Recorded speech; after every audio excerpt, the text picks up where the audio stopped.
මලි දෙහිවලට යන්න පුළුවන් වෙයිද? පුළුවන් සර් අගින්.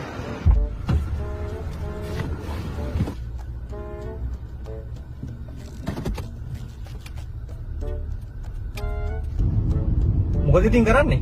මම මේ පොඩ්ඩක් පල්ලෙහාට යන්න බැලුවේ. මම සැලොන් එකක් කරනවානේ. යුනිසෙක්ස් එක.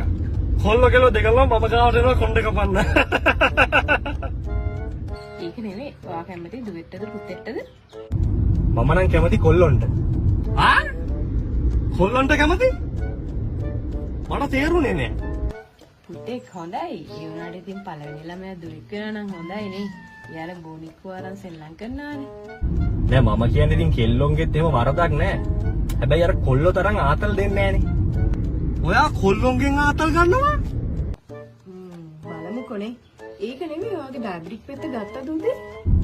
හැමදාම ගන්න ඕනේ නැහැ නේ. ඒක සතියකට පාරක් විතර ගත්තාම ඇති. මූ සතියකට පාරක් කොල්ලොන්ගෙන් ආතල් ගන්නවා? අනේ මල තාම ලංකාවේ එහෙම නීතිගත කරලා නෑ නේද මේ? මේ උදව්වට ආපු අය සේරම බොට් ටික පල්ලෙහා තට්ටුවට ඇද්දා. යටට ඔක්කොම ඇදලාද?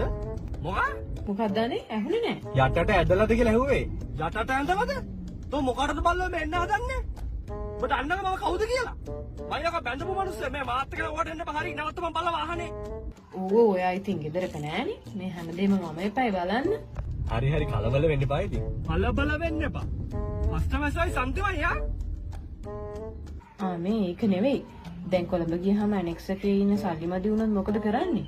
හැමදාම මමලා ගෙදර ඉන්නත් බැහැනේ. අපි යමුද රූම් එකකට? රූම් යන්න? රූම් එකක් අපිට ඇති වේද? ළමයාත් ඉන්න කාලෙක. ඕ ගොඩක් ගණන් අඩුයිද? මම දැන් දෙක තුනක් තියෙනවා හැබැයි ඉච්චර ගණන් වෙන එකකුත් නැහැ. තාත්තාම බල්ල වාහනේ. තෝ දන්නද මං කවුද කියලා? අනික ඔය ආරක්ෂාව හොඳයිද කියලා දන්නවද? එහෙම නම් දන්නේ නැහැ ඉතින්. ඒකනේ. යකෝ මගේ නම සමන්ත. හැබැයි ගොඩක් උඹට කියන්නේ පොඩි සමන්ත කියලා. මේ මමත් නිකන් ඉන්නේ කියලා ඇනෙක්ස් එකක් බැලුවා.